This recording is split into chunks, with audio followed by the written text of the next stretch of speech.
Bradesco. Entre nós, você vem primeiro. Boa noite. Boa noite. A chegada da primavera trouxe uma mudança brusca no clima e a semana começou caótica para muitos brasileiros. Na Grande São Paulo, os temporais deixaram mais de 900 mil imóveis sem luz. Na capital, quase 300 árvores caíram. Casas e mansões destelhadas pela chuva na região do Pacaembu, área nobre de São Paulo. Em Higienópolis, um morador filmou o momento em que uma árvore cai em cima de um carro. Acabou de cair do carro. Em frente à sede da prefeitura, no centro, a situação foi a mesma. Perto da Avenida Paulista, uma árvore desabou e bloqueou o trânsito. Segundo o Corpo de Bombeiros, na capital foram registradas quase 300 ocorrências desse tipo. Em todo o estado, mais de 600 árvores caíram. Já dor de cabeça agora em chegar a encontrar aí o veículo nesse estado. Aqui no bairro de Sumaré, na zona oeste de São Paulo, o temporal provocou um cenário de caos. Há galhos espalhados por toda a parte e árvores foram derrubadas com a força do vento. Uma delas caiu em cima desse carro. Um pouco mais à frente, outro carro foi atingido. Questão de segundo. A gente estava tudo aí de boa, de uma hora para outra. Começou a ventar, chover. Esse vídeo foi gravado pelo Luiz. Uma das árvores caiu bem em frente à casa do pai dele, de 79 anos. A chuva deixou o bairro sem energia elétrica. Ele tem uma máquina compressora de oxigênio e agora a gente vai para o tubo, só que o tubo são 3 horas apenas. Então, agora a gente está esperando a restituição da energia, né? A chuva também provocou alagamentos na capital, derrubou o teto de um mercado atacadista e deixou estragos no interior do estado. Em Araçatuba, 2 caixas d'água voaram do alto de um prédio. E em Ourinhos, a ventania assustou os moradores. No início desta tarde, a Defesa Civil emitiu um alerta de temporais com rajadas de vento na capital paulista e na região metropolitana. Em Osasco, a estrutura de um galpão cedeu durante a tempestade. Por causa da mudança brusca de clima, a Defesa Civil montou um gabinete com representantes das concessionárias de energia elétrica e de água para monitorar e responder a ocorrências graves durante a chuva. A gente fortaleceu aqui o sistema de defesa civil, a gente vem trabalhando aqui no governo do estado com bastante tecnologia para a gente identificar aonde vai passar esses efeitos da natureza para a gente poder preparar a população, se organizar melhor e ter uma pronta resposta mais efetiva. Tempestade também causa estragos na região sul. Em Santa Catarina, tornado arrasta casa para cima de carro. Estados Unidos adotam sanções contra a esposa de Alexandre de Moraes. Ministro diz que medida é ilegal. Procuradoria-Geral da República denuncia Eduardo Bolsonaro e Paulo Figueiredo por tentarem interferir no julgamento do golpe. Depois dos protestos, o presidente da Câmara diz que é hora de pautar a reforma administrativa e a isenção do imposto de renda. No Brasileirão, líder Flamengo tropeça contra o Vasco e vê Cruzeiro e Palmeiras chegarem mais perto.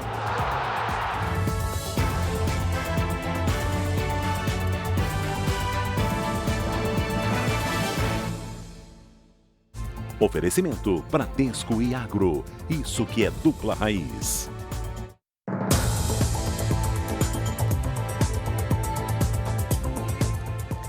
O Jornal da Record acompanhou com exclusividade 3 flagrantes de apreensões de drogas no aeroporto de Viracopos, interior de São Paulo. Os agentes da Receita Federal localizaram os entorpecentes com cães farejadores, que identificam a presença da droga em apenas 5 segundos.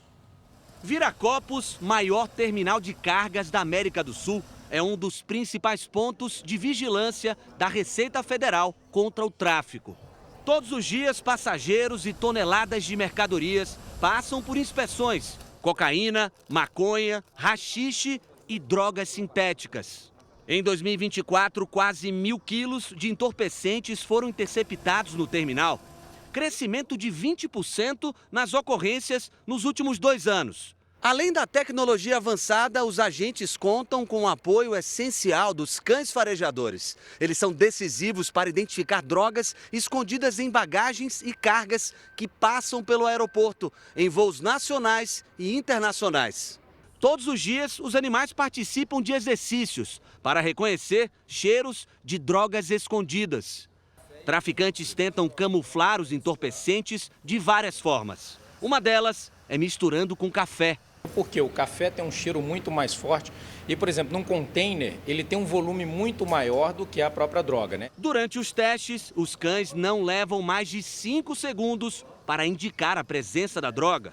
Na verdade, o cão ele acerta 100% das vezes, a gente tem uma confiabilidade muito grande. Tudo aquilo que está fora do nosso padrão de risco, tudo que o raio-x não pega, o cão vai identificar, fazer a seleção e a gente efetua aí a apreensão daquela droga. Na área de carga, o desafio é encontrar drogas em fundos falsos de contêineres ou misturadas em mercadorias. Rapidamente, os cães descobrem drogas numa caixa de som. O raio-x confirma 4 tabletes com 1 quilo de haxixe. No embarque de passageiros, cada mala passa por vistoria. Se houver irregularidade, não escapa. O faro apurado indica algo suspeito na bagagem de um homem que seguiria para Vitória, no Espírito Santo. Ele levava pequenas porções de maconha e haxixe. O material foi apreendido e o passageiro levado à delegacia. Enquanto isso, outro chamado. 2 malas levantam suspeita no check-in. Os 3 cães conseguiram identificar 2 bagagens com drogas dentro e agora a Receita Federal, junto com a Polícia Federal, eles vão entrar no voo que está seguindo para Paris para interceptar um casal que estaria transportando drogas nessas 2 bagagens para fora do país. A aeronave já se preparava para decolar. Os 2 passageiros são retirados. A inspeção confirma a suspeita. Mesmo sem sinais visíveis, os cães alertam novamente. No raio-x, aparecem fundos falsos. Quase 6 quilos de cocaína são encontrados. Foi muito bem feito, eles parafusaram, né? Normalmente, eles fazem uma coisa mais simples, eles colocam só desse lado aqui, né? E aí a gente consegue tirar mais fácil. O flagrante termina com o casal preso por tráfico internacional. A droga segue para a Polícia Federal para dar continuidade à investigação. A Receita Federal tem esse trabalho de combate ao tráfico de drogas exatamente para tirar o dinheiro dos traficantes, o dinheiro do crime organizado, que vai gerar aí assaltos, compra de armas e muito mais. Um novo endereço está na mira da polícia para tentar desvendar a execução do ex-delegado-geral de São Paulo, Rui Ferraz Fontes. Uma semana depois do assassinato, 4 pessoas estão presas, suspeitas de participar do crime. O dono da casa de Praia Grande, que segundo a polícia foi usada por criminosos que participaram do assassinato de Rui Ferraz Fontes, prestou depoimento hoje. William Marques, de 36 anos, teve a prisão decretada e se entregou à polícia no final de semana. A defesa diz que ele não tem qualquer relação com os fatos investigados. Uma segunda casa foi periciada em Mongaguá, no litoral de São Paulo. A investigação deve fazer uma comparação para verificar se as impressões digitais e o material genético são os mesmos encontrados no imóvel de Praia Grande. Rafael Dias Simões, de 42 anos, conhecido como Jaguar, também se entregou no final de semana. A polícia diz que ele é ligado ao PCC na Baixada Santista e já respondeu a processos por sequestro, roubo e tráfico de drogas. A defesa nega que ele tenha participado do crime. Outras 2 pessoas estão presas suspeitas de terem dado apoio aos criminosos. 3 homens seguem foragidos. A região da Baixada Santista, em São Paulo, é estratégica para os planos do PCC. Boa parte da receita do tráfico vem do envio de cocaína pelo Porto de Santos. Na região, existem 3 complexos prisionais dominados pela facção, com quase 5 mil detentos. A cidade de Praia Grande, onde Rui Ferraz era secretário, tem 3.400 câmeras e há o projeto de instalação de mais equipamentos. Esse pode ter sido um dos motivos que levaram à morte do delegado aposentado. O jornalista Roberto Cabrini revelou com exclusividade no Domingo Espetacular o depoimento da esposa de Rui Ferraz. Kátia pergunta a ele o que estava acontecendo. Rui responde que estava preocupado com uma situação relacionada à licitação para aquisição de câmeras de segurança da Prefeitura de Praia Grande. O procurador de Justiça, Márcio Cristino, foi o último a conversar com Rui Ferraz antes do ataque. O senhor confirma que o delegado Rui demonstrou preocupação com irregularidades que ele encontrou em licitações na Praia Grande? Confirmo, sim, que ele expressava preocupação com relação a licitações que eram feitas e que passavam pela pasta dele. Imagens de câmeras de segurança mostram o último dia de vida de Rui Ferraz. Ele chegou para trabalhar por volta das 9h50 da manhã e saiu às 6h13, em direção à casa dele. A poucos metros da prefeitura, o carro é atingido pelos primeiros tiros. Ele tenta fugir, mas é perseguido.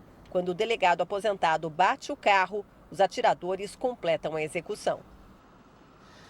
O fim de semana de calor levou muita gente para as praias no Rio de Janeiro. E mesmo com reforço no policiamento, houve registros de violência. Na zona sul da cidade, vândalos subiram no teto de um ônibus e invadiram um restaurante. Na saída da praia, cenas de vandalismo. Estas imagens, feitas por moradores, mostram um grupo no teto de um ônibus. O veículo está parado em frente a uma pizzaria, que é invadida. Uma câmera de segurança registrou os momentos de desespero de funcionários e clientes. Parte dos passageiros desembarca e inicia uma discussão. Objetos são arremessados. Repare que este homem se machuca na correria. Deste outro ângulo, dá para ver que os clientes tentam se proteger. No balcão, as funcionárias pedem calma. O tumulto foi no domingo à noite em Copacabana, na Zona Sul, depois de um dia quente e praias lotadas. Hoje, o restaurante ainda contava os prejuízos. Quebraram o letreiro, quebraram aqui em cima a fachada da loja. Aqui embaixo, onde ficam os televisores, também foi atirado pedra, então rachou. Mas ninguém se machucou, graças a Deus. Foi o primeiro fim de semana de sol com reforço de patrulhamento na orla do Rio.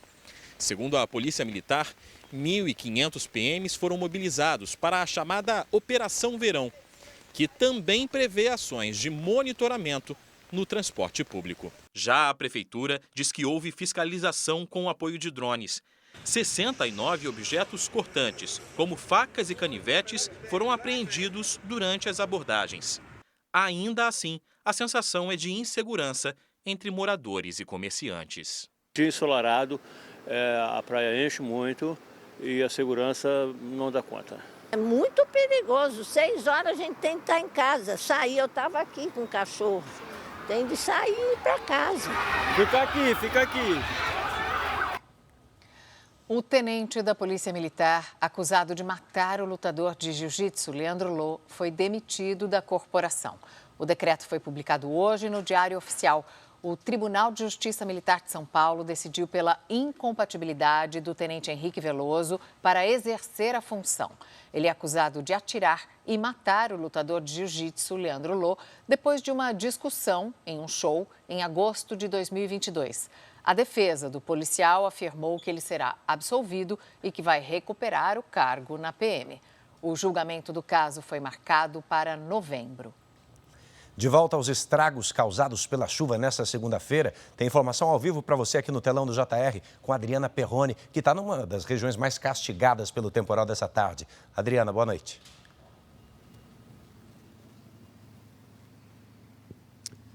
Boa noite, Edu, Mariana. Nós estamos no bairro do Pacaembu, na zona oeste de São Paulo, e por aqui os moradores continuam sem energia elétrica.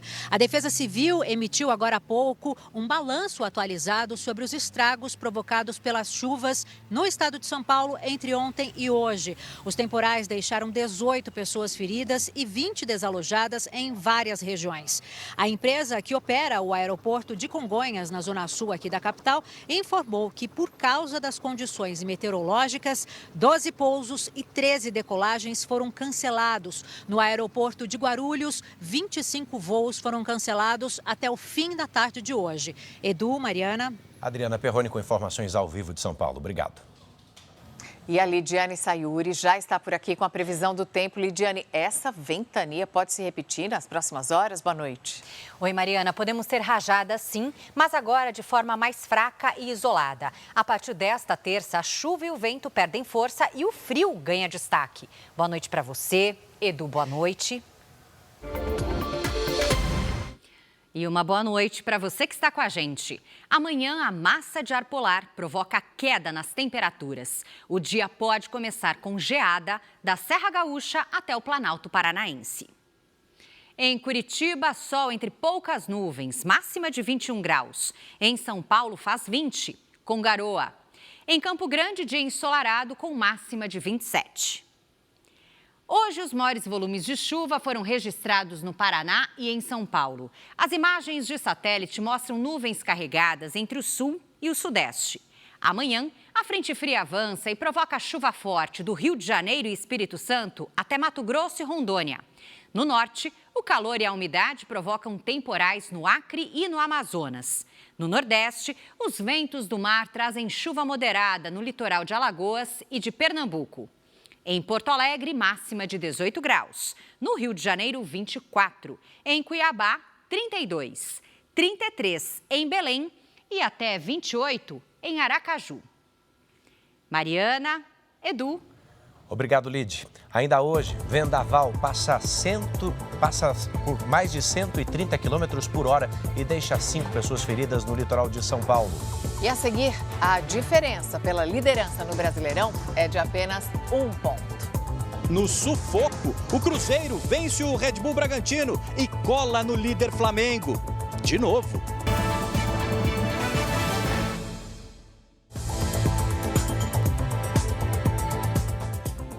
A CPI mista do INSS ouviu hoje um empresário suspeito de envolvimento com os descontos ilegais de aposentadorias e pensões.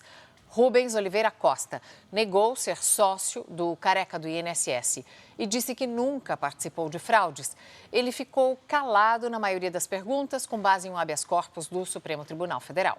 O relator da comissão, o deputado Alfredo Gaspar, pediu a prisão de Costa por ocultação de documentos. O pedido precisa ser analisado pelos integrantes da CPMI antes de ser encaminhado para o Judiciário. O francês Dembélé, do PSG, venceu a bola de ouro de melhor jogador do mundo, oferecida pela revista France Football. Kleber, e você é o único brasileiro a votar. Você gostou dessa eleição? Gostou do resultado? Eu acho que resultado de eleição não se contesta, entendeu? 100 jornalistas votaram e você vota do primeiro ao 10º. Quem são para você o primeiro até o 10º colocado. E aí é feita uma pontuação. Então não tem muito como discutir. É evidente que o Dembélé fez uma bela campanha, como o Rafinha fez uma boa campanha, o Yamal fez um ótimo ano. Vamos ver as imagens aqui da festa, que foi em Paris, num teatro em Paris. Olha o estilo do Ronaldinho, você viu? Ronaldinho anunciando o Dembélé, que abraçou o Donnarumma, que era goleiro até pouco tempo do Paris Saint-Germain, agora ele está jogando no Manchester City da Inglaterra. E o Dembélé, não é que ele foi uma surpresa, mas assim, foi uma temporada em que o Paris Saint-Germain mostrou ser um time muito mais coletivo do que individual. Tanto é que o Luiz Henrique foi eleito o técnico. E aí a gente teve um prêmio para um francês, dado por uma revista francesa, e recebeu a bola de ouro na França. O Rafinha ficou em 5º lugar. Os 3 primeiros foram Dembélé e Yamal. E na terceira, o Rafinha ficou em 5º lugar. O terceiro foi o Vitinha, do Paris Saint-Germain. Agora quero fazer um anúncio importante, hein? Vai. Domingo, na Record, tem só Corinthians e Flamengo. Só? Só.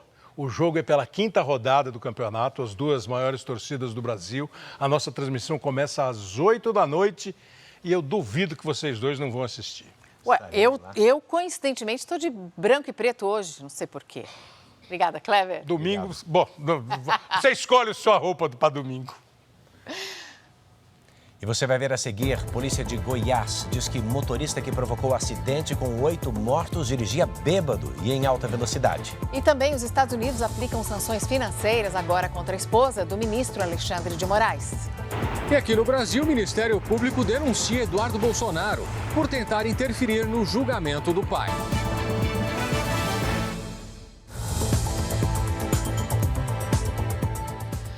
Nós voltamos agora a falar das chuvas no estado de São Paulo, ao vivo com a repórter Adriana Perrone. Adriana, a Defesa Civil explicou por que essa mudança climática provocou tantos estragos? Explicou sim, Mariana. Boa noite mais uma vez a todos. Segundo, então, a Defesa Civil, uma massa de ar frio que chegou ao estado de São Paulo se chocou com uma massa de ar quente. Isso provocou, então, os temporais com ventos fortes em várias regiões. Em Porto Feliz, no interior, uma fábrica de carros ficou destelhada com um vendaval que chegou a 90 km por hora. Na capital, telhas de uma estação de trem se soltaram com a força dos ventos. Um passageiro teve ferimentos leves. De acordo com a Defesa Civil, Mariana, eventos climáticos como os de hoje tendem a se tornar mais frequentes e, por isso, acendem aí um alerta sobre o que nós podemos vivenciar no próximo verão. Volto com vocês. Muito obrigado, Adriana, pelas informações e pelo alerta. A gente segue falando de chuva, agora pelo Brasil. No Paraná, uma mulher morreu ao ser atingida por um galho durante o temporal. Em Santa Catarina, um tornado arrastou uma casa. E no Rio Grande do Sul, as tempestades provocaram destruição e muitos alagamentos. O ginásio de uma escola municipal ficou destruído após o teto desabar em Ponta Grossa, no Paraná. Ventos de quase 50 km por hora derrubaram a estrutura e, por isso, as aulas foram suspensas. Em Santa Catarina, a chuva atingiu 16 cidades. Em Barra Bonita, um tornado com ventos de até 150 km por hora arrastou uma casa que foi parar em cima de um carro. Tirou a casa inteira e jogou ela para o lado, assim. Na região central do Rio Grande do Sul, mais de 2.500 raios caíram em um único dia.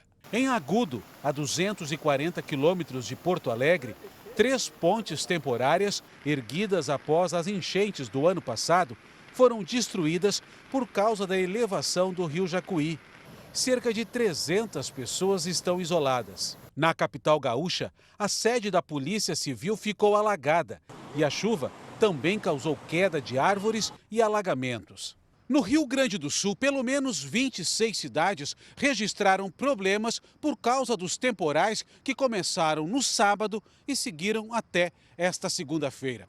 O Instituto Nacional de Meteorologia emitiu 2 alertas para tempestade válidos até amanhã desta terça-feira. Um plano de contingência foi acionado preventivamente para os municípios às margens do rio. A Defesa Civil alerta para riscos de deslizamentos. Como o solo fica muito encharcado, a gente tem esse risco, desse tipo de ocorrência. Então, nós também estamos acompanhando e articulando com o município para que sejam adotadas as medidas de prevenção. Um vendaval também atingiu o litoral de São Paulo. Em Santos, os ventos ultrapassaram 130 km por hora. Em Peruíbe, 5 pessoas ficaram feridas durante um show. As tendas para o festival foram montadas nesta praça, bem em frente à praia de Peruíbe. Durante um show, no domingo à noite, a ventania derrubou parte da estrutura. 5 pessoas ficaram feridas. Uma está internada em estado grave, mas sem risco de morrer. Tivemos uma vítima numa situação um pouco mais grave, com fratura exposta na perna, foi prontamente encaminhada para o Hospital Regional de Itanhaém, ali já passou por cirurgia, tive notícia hoje que já está se recuperando muito bem. Aqui em Peruíbe, as rajadas de vento chegaram a 65 km por hora. Em Santos, elas foram ainda mais fortes, 134 km por hora na entrada do porto. A navegação só não foi interrompida porque não havia manobras programadas de navios. Mas, na cidade, a ventania causou muitos estragos. Árvores caíram sobre carros e casas em várias regiões da cidade. Foi um barulho tão estrondoso mesmo. Os ventos acima de 70 km por hora, a árvore pode estar sã, pode estar reta, pode estar inclinada, vai cair de qualquer jeito. Em Praia Grande, os banhistas foram surpreendidos por uma tempestade de areia. Esse muro desabou sobre carros que estavam estacionados, mas ninguém ficou ferido. Foram enterrados hoje os corpos das 6 pessoas de uma mesma família que morreram num grave acidente em Campinorte, Goiás. Segundo a polícia, o motorista que provocou a batida estava bêbado e em alta velocidade. O velório de pai, mãe e dos 4 filhos com idades entre 3 e 17 anos foi marcado por homenagens. Está todo mundo muito comovido porque são duas famílias de pessoas muito honestas, pessoas com vontade de viver, pessoas muito boas. O acidente aconteceu na noite de sábado, na BR-153, em Campo Norte, a cerca de 300 quilômetros de Goiânia. Segundo a Polícia Rodoviária Federal, o motorista de uma caminhonete bateu na traseira do carro em que viajava a família. Outros 2 veículos e uma motocicleta também se envolveram no acidente. O motociclista e a passageira também morreram. O motorista da caminhonete fugiu do local do acidente, mas a polícia conseguiu localizar e prender o suspeito. Ele passou pelo teste do bafômetro, que apontou 0,89 miligrama de álcool por litro de ar expelido dos pulmões. Esse motorista foi constatado que ele estava embriagado e constatado também que a colisão traseira, que desencadeou toda a sequência de colisões, foi causada por ele. Na audiência de custódia, a prisão em flagrante de José Júnior Fernandes Mota, de 46 anos, foi convertida em preventiva. Nós não conseguimos localizar a defesa de José Júnior. Preciso que ele pague para a gente ficar mais tranquilo. Preciso de justiça. Os Estados Unidos aplicaram sanções financeiras contra a mulher do ministro Alexandre de Moraes e suspenderam vistos de autoridades brasileiras. Cristina Lemos com a gente, porque as reações em Brasília foram imediatas, né, Cris? Boa noite. Imediatas, Edu, e com reflexos também nas conversações entre Congresso e Supremo. Boa noite para você, boa noite, Mariana. Olha, o STF soltou uma nota oficial classificando a sanção americana principalmente de injusta. Já o Procurador-Geral da República denunciou o deputado federal Eduardo Bolsonaro e o blogueiro Paulo Figueiredo por coação em processo judicial. Segundo a denúncia apresentada por Paulo Gonet, Eduardo Bolsonaro e Paulo Figueiredo articularam ações nos Estados Unidos para interferir no poder judiciário brasileiro e beneficiar o ex-presidente Jair Bolsonaro. Caberá ao Supremo aceitar ou arquivar a denúncia. Hoje, o governo americano incluiu Viviane Barce de Moraes, mulher do ministro Alexandre de Moraes, na Lei Magnitsky. Em nota, a Embaixada dos Estados Unidos no Brasil afirmou que essas sanções se somam a uma série de ações tomadas pela administração Trump para responsabilizar Moraes por abusar de sua autoridade, criar um sistema complexo de censura, atacar abertamente oponentes políticos e cometer graves violações de direitos humanos. O governo Trump já havia punido Moraes com a Lei Magnitsky em julho. A medida é apelidada de pena de morte financeira e inclui bloqueio de bens e proibição de entrada nos Estados Unidos. O governo americano ainda revogou o visto do advogado-geral da União, Jorge Messias, e de outras autoridades brasileiras. Entre elas, o ministro do Superior Tribunal de Justiça, Benedito Gonçalves. Em nota, Moraes afirmou que a ilegal e lamentável aplicação da Lei Magnitsky à esposa dele não só contrasta com a história dos Estados Unidos da América, de respeito à lei e aos direitos fundamentais, como também violenta o direito internacional, a soberania do Brasil e a independência do judiciário. O advogado-geral da União, Jorge Messias, afirmou que, diante desta agressão injusta, reafirma seu integral compromisso com a independência constitucional do sistema de justiça. Numa rede social, Eduardo Bolsonaro disse que o momento da publicação da denúncia da PGR, logo após novas sanções dos Estados Unidos, evidencia a perseguição política em curso.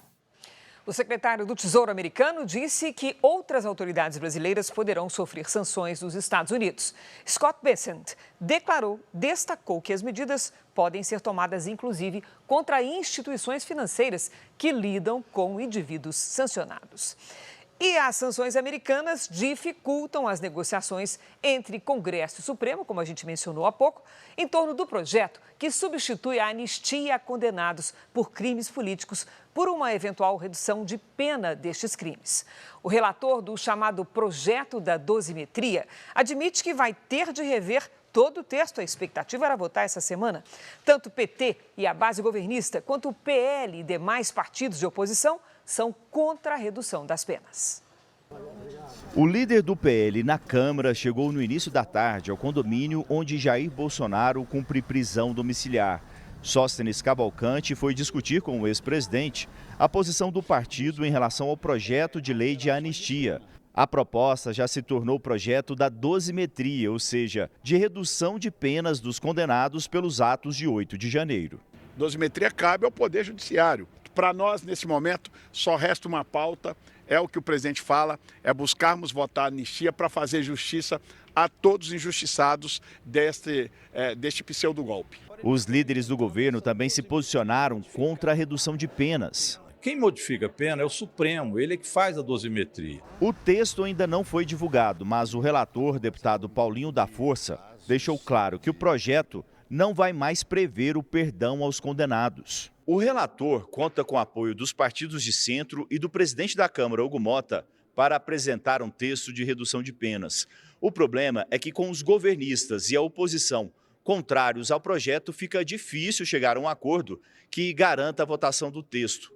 De toda forma, o presidente da Câmara demonstrou vontade política de encerrar as discussões em torno do tema. Agora é chegado o momento de tirarmos da frente todas essas pautas tóxicas. Ninguém aguenta mais essa discussão. O Brasil tem que olhar para frente.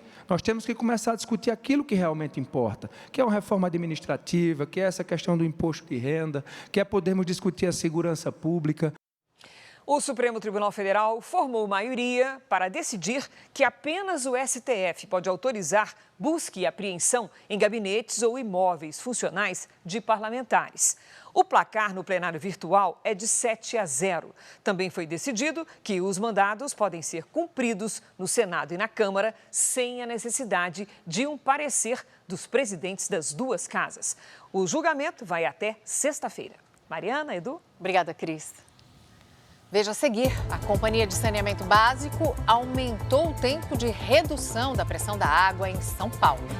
E também, Hamas envia carta a Donald Trump solicitando um acordo de cessar fogo em Gaza. Grupo terrorista pede uma trégua de 60 dias em troca da libertação de apenas metade dos reféns.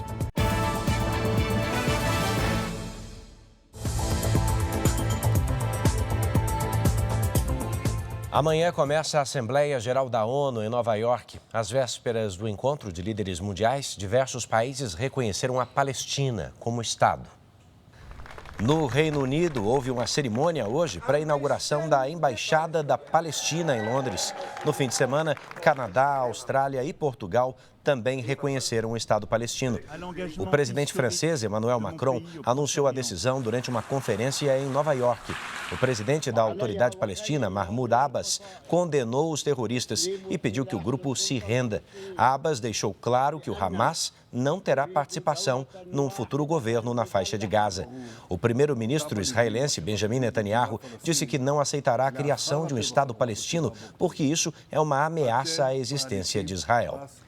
O presidente Lula participou da conferência internacional que discutiu a situação da Palestina na ONU, em Nova York. Em discurso, Lula condenou os ataques de 7 de outubro de 2023, mas criticou a resposta israelense. Os atos terroristas cometidos pelo Hamas são inaceitáveis. O Brasil foi enfático ao condená-los, mas o direito de defesa não autoriza a matança indiscriminada de civis. Lula também defendeu a coexistência de israelenses e palestinos. Tanto Israel quanto a Palestina têm o direito de existir. Trabalhar para efetivar o Estado palestino é corrigir uma assimetria que compromete o diálogo e obstrui a paz. Amanhã, Lula será o primeiro chefe de Estado a discursar na ONU. O presidente está hospedado na residência oficial do embaixador brasileiro nas Nações Unidas, onde tem feito encontros comerciais. Hoje, ele se reuniu com o diretor executivo do TikTok. A reunião, que durou cerca de 30 minutos, foi um pedido de empresários e serviu como uma espécie de apresentação da rede social ao governo brasileiro. De acordo com fontes do Planalto, representantes do TikTok demonstraram interesse em investir na construção de centros de armazenamento de dados no Ceará. O estado é considerado estratégico pelo potencial de geração de energia renovável. Após voltar da sede das Nações Unidas, Lula ainda recebeu o rei e a rainha da Suécia. Hoje, o grupo terrorista Hamas divulgou um vídeo de um refém israelense mantido na faixa de Gaza desde outubro de 2023. A família de Alon Noel não permitiu o uso das imagens feitas pelos sequestradores, que chamou de terror psicológico. Oel é israelense e alemão. e foi sequestrado no festival de música durante o ataque terrorista que completa 2 anos no próximo dia 7 de outubro. Segundo fontes ligadas ao Hamas, o grupo enviou uma carta ao presidente Donald Trump com uma proposta de cessar-fogo. Os terroristas querem garantia de 60 dias de trégua em troca da libertação de metade dos reféns. O exército israelense acredita que pelo menos 20 sequestrados ainda estejam vivos. A carta está com os negociadores do Catar e deve ser levada ao presidente Trump ainda esta semana. Israel não comentou a proposta. Imagens divulgadas em redes sociais mostram a execução de pessoas contrárias ao Hamas. Segundo o analista político Akram Atala, elas morreram porque tentavam dominar áreas tomadas pelo grupo terrorista. O Hamas está muito preocupado com a expansão desses grupos e foi por isso que fez o que fez, diz ele. Hoje, um atirador do Hamas foi flagrado por um drone na cidade de Gaza. Ele tenta se esconder, mas é atingido por uma explosão. O presidente dos Estados Unidos, Donald Trump, associou o uso de paracetamol com o desenvolvimento do autismo. Donald Trump afirmou que entre alguns grupos que não tomaram vacinas e nem consumiram medicamentos, não há registro de autismo. O presidente americano recomendou que as gestantes não tomem paracetamol e não deem ao bebê, a menos que seja clinicamente necessário. Uma revisão de estudos recentes, feita pelas universidades americanas de Harvard e Mount Sinai, apontou evidências entre o uso do remédio durante a gravidez e o aumento do risco de autismo. Uma das fabricantes disse que não há evidências confiáveis que vinculem o paracetamol a esse distúrbio. O paracetamol é um dos analgésicos mais consumidos por gestantes no mundo inteiro, para alívio de dores, além do controle da febre. Os médicos consideram o medicamento seguro quando usado sob prescrição e nas doses recomendadas. Um relatório dos Centros de Controle e Prevenção de Doenças dos Estados Unidos, publicado em abril, diz que o aumento do transtorno do espectro autista se deve à melhoria do acompanhamento da saúde das crianças, entre outros fatores. No evento de hoje, também foi anunciado que a leucovorina foi aprovada pelo FDA, a agência que regula medicamentos nos Estados Unidos, como um tratamento para o autismo. A droga é atualmente prescrita para aliviar os efeitos colaterais da quimioterapia. Ainda nos Estados Unidos, uma multidão lotou um estádio no Arizona na despedida do ativista conservador Charlie Kirk, assassinado no dia 10. As homenagens reuniram autoridades e apoiadores. O presidente Trump foi o último a discursar. O estádio, com capacidade para mais de 70 mil pessoas, ficou lotado. Políticos, autoridades e até o bilionário Elon Musk compareceram ao funeral. O vice-presidente dos Estados Unidos, J.D. Vance, falou sobre o legado do ativista. Charlie Kirk construiu um movimento conservador que mudou o curso da história americana, disse ele. A viúva de Kirk se emocionou ao subir ao palco. Erica Kirk reafirmou o compromisso de dar continuidade às atividades do marido, que alcançou milhões de pessoas. Ela disse que ele queria salvar jovens como Tyler Robinson e acrescentou que perdoava o assassino de Charlie Kirk. I forgive him. O presidente americano foi o último a discursar. Trump lembrou a trajetória do ativista e afirmou que ele foi assassinado por defender a liberdade, a justiça, Deus e o país. Agora se tornou um mártir pela liberdade americana, disse o republicano. O funeral trouxe uma multidão ao Arizona, estado onde Kirk morava com a esposa e os 2 filhos. Diversas homenagens também foram prestadas aqui, na sede da Organização Conservadora para Jovens, criada por Kirk em 2012. O corpo do ativista foi enterrado em Phoenix, próximo ao local da cerimônia. De volta ao Brasil, uma mulher teve 20% do corpo queimado enquanto pegava comida num restaurante em Belo Horizonte. Sabe aquele suporte que aquece os alimentos? Explodiu. A vítima teve queimaduras de 2º e 3º graus, precisou passar por cirurgia. O garçom preenchia os fogareiros com álcool em gel quando parte do líquido entrou em contato com a chama e explodiu. Uma cliente que estava do outro lado do buffet foi atingida. Com o cabelo pegando fogo, Ângela Ganete, de 54 anos, correu assustada. Ela estava no restaurante para almoçar com a família. A gente estava de costa quando, de repente, eu senti aquele vapor quente em mim, né, cabelo. E eu olhei para o lado, assustei, olhei para o lado, a chama já estava no cabelo da Ângela. O funcionário que manuseava o álcool também precisou de atendimento, mas já foi liberado. A direção do restaurante, que funcionou hoje normalmente, informou que presta assistência à vítima e aos familiares dela. Disse ainda que apura as causas do acidente e que vai reforçar os protocolos de segurança. A Polícia Civil de Minas Gerais abriu um inquérito para investigar o caso. Ângela passou por cirurgia e o quadro de saúde é estável. Minha mãe ela teve praticamente a parte de trás toda do corpo queimada, a parte das costas, as pernas, todas as queimaduras de 2º e 3º grau. Ela não teve queimadura leve, todas foram bem agressivas. Agora uma perseguição policial que terminou em acidente. Foi em Duque de Caxias, Baixada Fluminense.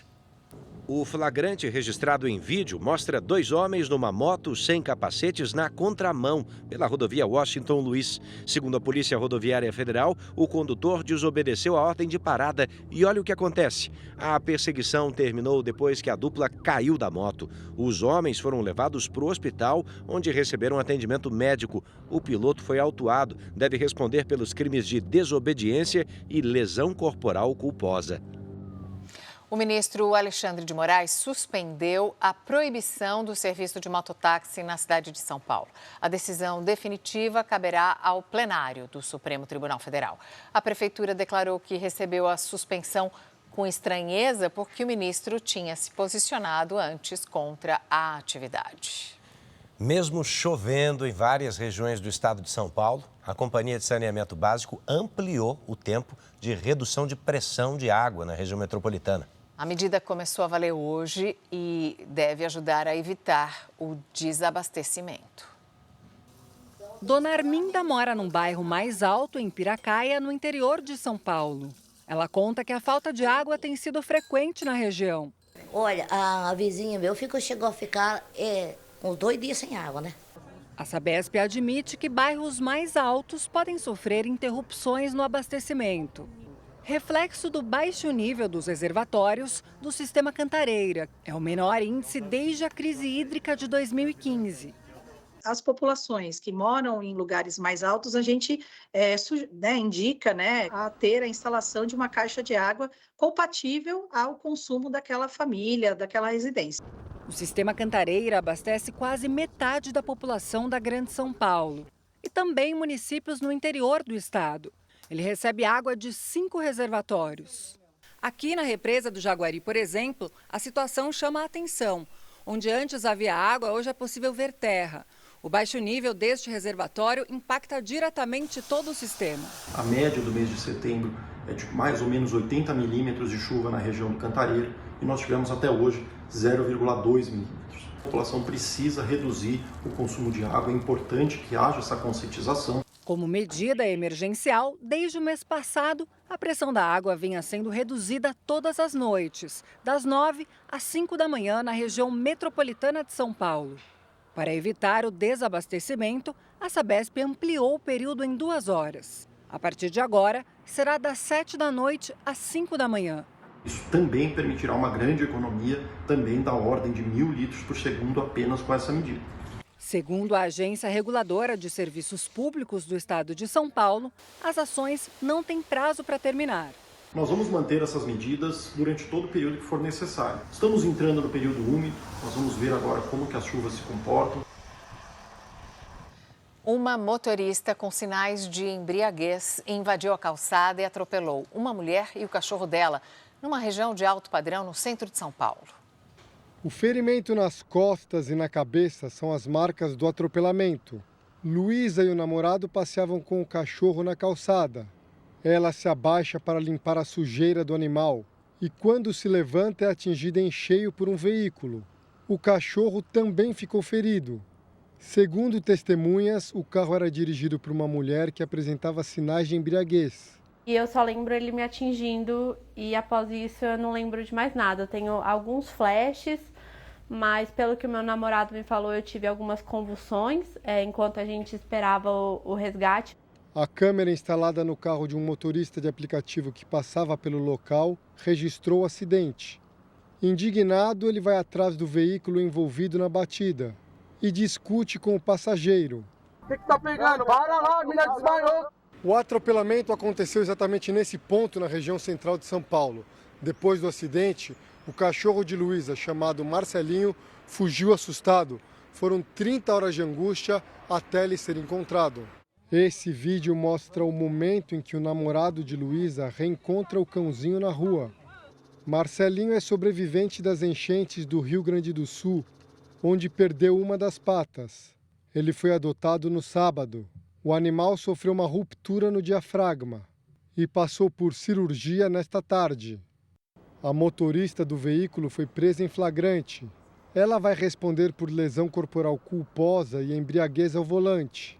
A defesa da motorista não foi localizada. Luísa espera ao menos que o episódio dê voz para duas questões. Primeiro, ao dirigir, não beba, né? Porque você assume sim um risco de atropelar alguém, fazer um mal para alguém, né? E também dá chance para um cachorro com deficiência, porque eles também precisam do mesmo amor e eles sabem dar muito amor para a gente. À 00:30 tem uma nova edição do Jornal da Record. Você pode assistir as reportagens de hoje no Record Plus e em todas as nossas plataformas digitais. E você já sabe que a programação da Record está ao vivo e de graça no Record Plus. Agora você fica com a série A Vida de Jó. E logo depois de Reis tem a primeira prova de fogo em A Fazenda. Não perca. Uma boa noite. Boa noite para você e até amanhã.